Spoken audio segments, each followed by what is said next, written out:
ladies and gentlemen, so guys, the continuation on the video I was talking about the dog matter and the onyeisi the Catholic na onye nke step down before onye nke ugbo abata. So I'm agwara that I will tell you guys what happened. So that's what I'm trying to tell you guys now. So what happened that made the other pope Jew step down womakala during the time on right? So Oko Jehovah na side ya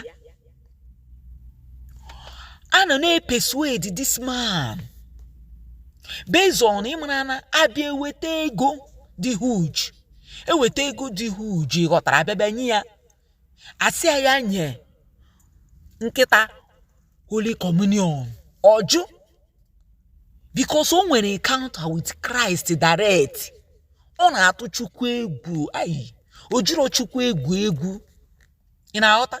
So ojukwa nesile agadi eme ihe dị otu ahụ na ọdịdịla akwụkwọ nsọ na akwụkwọ nsọ say that you should not give holy thing to dog. So ni aga anwa di anwa. Okay, so then ịmana ihe a na-akpọ kombi ihe nwoke na nwoke na-eme na then kombe wụkwa na ihe nwaanyị na nwaanyị na-eme. So ịmana ha chọrọ idile ejikọta onwe ha ọnụ na-ejikọta onwe ha ọnụ na ụlọ nsọ. So ha na-agba popu nke step down ka o na-ewe defa ị na-aghọta na hey this man ewere gbapụla aka sị ya ama webe nke a na-eme na ya ma nwanati anwa na enwere ụzọ dị warawara and ụzọ ahụ ga-elidi mmadụ to heaven, mana enwere ụzọ dị obosara na ụzọ anwa ga-elidi mmadụ to hellfire. Na ya agadi anwa ihe dị otu ahụ anwa ọ dị ka ị na-ele anya na tunnel a na tunnel a dị ka ụzọ dị warawara ụzọ ndị nsọ ga-eso. Ọ wụrụ na ị na-eso ụzọ warawara ọ ga-elidi gị to ezigbo ndụ na long life, mana ụzọ dị obosara ụzọ. So ka ọ gwachara ha this thing ndị ewerezie chisara this man wee na-eme ya na frustrate ihe ọbụla ọ na-eme.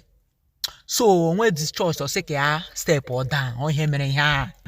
So onye nke nna na-anọ na ewere banye were ana-enye ana-asụ ya ego ọ na-eme ihe ndị ha chọrọ ka ọ na-eme kwefugie. So ọ na-eme ihe ha si ame ịghọtago na.